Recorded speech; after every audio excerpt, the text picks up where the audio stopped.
There was once a poor widow who lived in a lonely cottage. In front of the cottage was a garden wherein stood 2 rose trees, one of which bore white and the other red roses. She had 2 children who were like the 2 rose trees, and one was called Snow White, and the other Rose Red. They were as good and happy, as busy and cheerful as ever 2 children in the world were. Only Snow White was more quiet and gentle than Rose Red. Rose Red liked better to run about in the meadows and fields seeking flowers and catching butterflies. But Snow White sat at home with her mother, and helped her with her housework, or read to her when there was nothing to do. The 2 children were so fond of one another that they always held each other by the hand when they went out together, and when Snow White said, "We will not leave each other," Rose Red answered, "Never so long as we live," and their mother would add, "What one has she must share with the other." They often ran about the forest alone and gathered red berries, and no beasts did them any harm, but came close to them trustfully. The little hare would eat a cabbage leaf out of their hands. The roe grazed by their side, the stag leapt merrily by them, and the birds sat still upon the boughs, and sang whatever they knew. No mishap overtook them.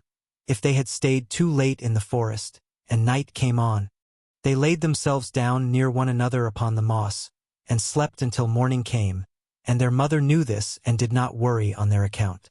Once when they had spent the night in the wood and the dawn had roused them, they saw a beautiful child in a shining white dress sitting near their bed. He got up and looked quite kindly at them, but said nothing and went into the forest. And when they looked round they found that they had been sleeping quite close to a precipice, and would certainly have fallen into it in the darkness if they had gone only a few paces further. And their mother told them that it must have been the angel who watches over good children.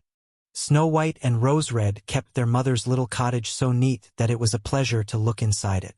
In the summer Rose Red took care of the house, and every morning laid a wreath of flowers by her mother's bed before she awoke, in which was a rose from each tree.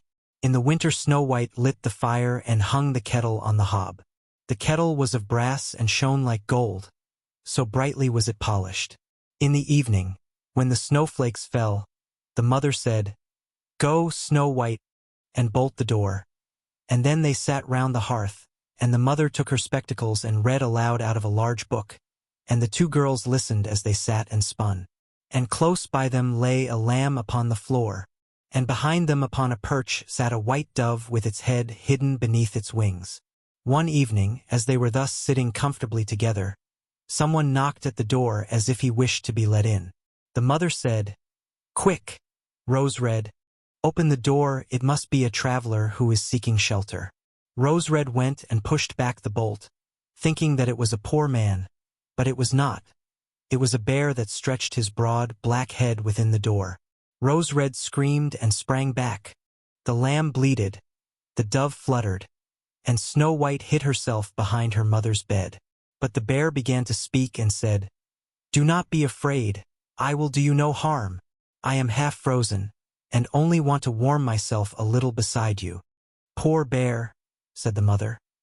"Lie down by the fire, only take care that you do not burn your coat." Then she cried, "Snow White, Rose Red, come out. The bear will do you no harm, he means well." So they both came out, and by the lamb and dove came nearer, and were not afraid of him.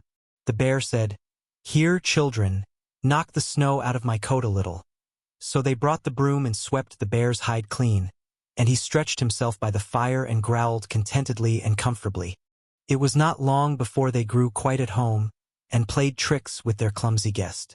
They tugged his hair with their hands, put their feet upon his back and rolled him about, or they took a hazel switch and beat him, and when he growled they laughed. But the bear took it all in good part. Only when they were too rough he called out, "Leave me alive, children, Snow White, Rose Red, will you beat your wooer dead?" When it was bedtime and the others went to bed, the mother said to the bear, "You can lie there by the hearth, and then you will be safe from the cold and the bad weather." As soon as day dawned the 2 children let him out, and he trotted across the snow into the forest. Henceforth the bear came every evening at the same time, laid himself down by the hearth, and let the children amuse themselves with him as much as they liked, and they got so used to him that the doors were never fastened until their black friend had arrived.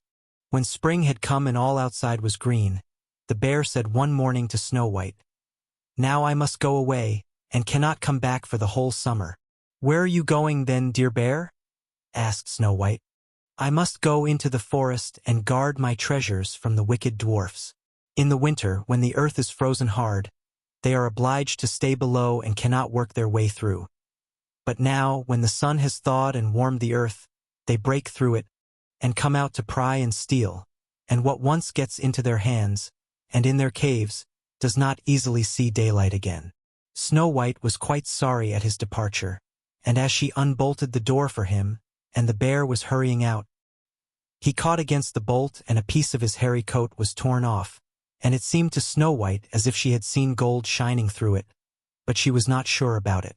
The bear ran away quickly, and was soon out of sight behind the trees. A short time afterwards the mother sent her children into the forest to get firewood. There they found a big tree which lay felled on the ground, and close by the trunk something was jumping backwards and forwards in the grass, but they could not make out what it was. When they came nearer they saw a dwarf with an old withered face and a snow-white beard a yard long. The end of the beard was caught in a crevice of the tree, and the little fellow was jumping about like a dog tied to a rope, and did not know what to do. He glared at the girls with his fiery red eyes and cried, "Why do you stand there? Can you not come here and help me?" "What are you up to, little man?" asked Rose Red. "You stupid, prying goose," answered the dwarf. "I was going to split the tree to get a little wood for cooking. The little bit of food that we people get is immediately burnt up with heavy logs. We do not swallow so much as you coarse, greedy folk. I had just driven the wedge safely in, and everything was going as I wished, but the cursed wedge was too smooth and suddenly sprang out, and the tree closed so quickly that I could not pull out my beautiful white beard. So now it is tight and I cannot get away, and the silly, sleek, milk-faced things laugh. Ugh, how odious you are!"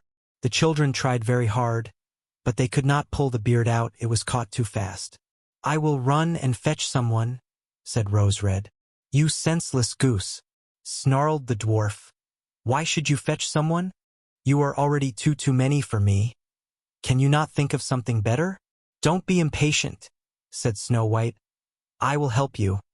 And she pulled her scissors out of her pocket and cut off the end of the beard. As soon as the dwarf felt himself free, he laid hold of a bag which lay amongst the roots of the tree, and which was full of gold, and lifted it up, grumbling to himself, "Uncouth people, to cut off a piece of my fine beard. Bad luck to you." And then he swung the bag upon his back, and went off without even once looking at the children. Some time afterwards Snow White and Rose Red went to catch a dish of fish. As they came near the brook they saw something like a large grasshopper jumping towards the water, as if it were going to leap in. They ran to it and found it was the dwarf. "Where are you going?" said Rose Red. "You surely don't want to go into the water?" "I am not such a fool," cried the dwarf. "Don't you see that the accursed fish wants to pull me in?" The little man had been sitting there fishing, and unluckily the wind had tangled up his beard with the fishing line. A moment later a big fish made a bite and the feeble creature had not strength to pull it out. The fish kept the upper hand and pulled the dwarf towards him. He held on to all the reeds and rushes, but it was of little good, for he was forced to follow the movements of the fish, and was in urgent danger of being dragged into the water. The girls came just in time. They held him fast and tried to free his beard from the line, but all in vain, beard and line were entangled fast together.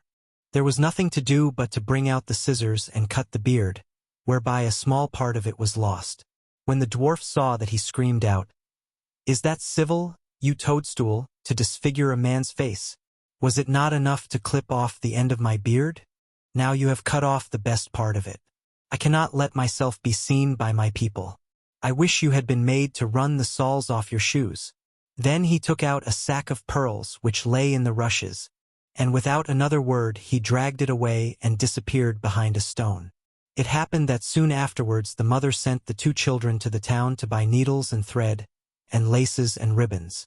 The road led them across a heath upon which huge pieces of rock lay strewn about. There they noticed a large bird hovering in the air, flying slowly round and round above them. It sank lower and lower, and at last settled near a rock not far away.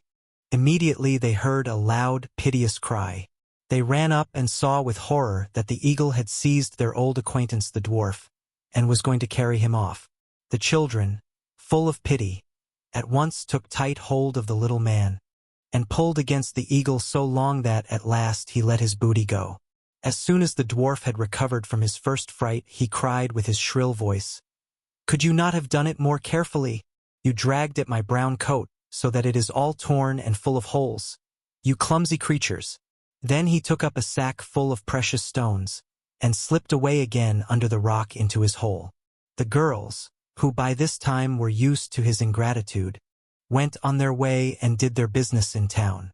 As they crossed the heath again on their way home, they surprised the dwarf, who had emptied out his bag of precious stones in a clean spot, and had not thought that anyone would come there so late. The evening sun shone upon the brilliant stones. They glittered and sparkled with all colors so beautifully that the children stood still and stared at them. "Why do you stand gaping there?" cried the dwarf, and his ashen-gray face became copper-red with rage. He was still cursing when a loud growling was heard, and a black bear came trotting towards them out of the forest. The dwarf sprang up in a fright, but he could not reach his cave, for the bear was already close. Then in the dread of his heart he cried, "Dear Mr. Bear, spare me. I will give you all my treasures. Look, the beautiful jewels lying there. Grant me my life. What do you want with such a slender little fellow as I? You would not feel me between your teeth. Come. Take these 2 wicked girls. They are tender morsels for you, fat as young quails. For mercy's sake eat them." The bear took no heed of his words, but gave the wicked creature a single blow with his paw, and he did not move again. The girls had run away, but the bear called to them, "Snow White and Rose Red, do not be afraid. Wait, I will come with you." Then they recognized his voice and waited, and when he came up to them suddenly his bearskin fell off, and he stood there a handsome man, clothed all in gold. "I am a king's son," he said, "and I was bewitched by that wicked dwarf, who had stolen my treasures. I have had to run about the forest as a savage bear until I was freed by his death. Now he has got his well-deserved punishment." Snow White was married to him, and Rose Red to his brother, and they divided between them the great treasure which the dwarf had gathered together in his cave. The old mother lived peacefully and happily with her children for many years. She took the 2 rose trees with her, and they stood before her window, and every year bore the most beautiful roses, white and red.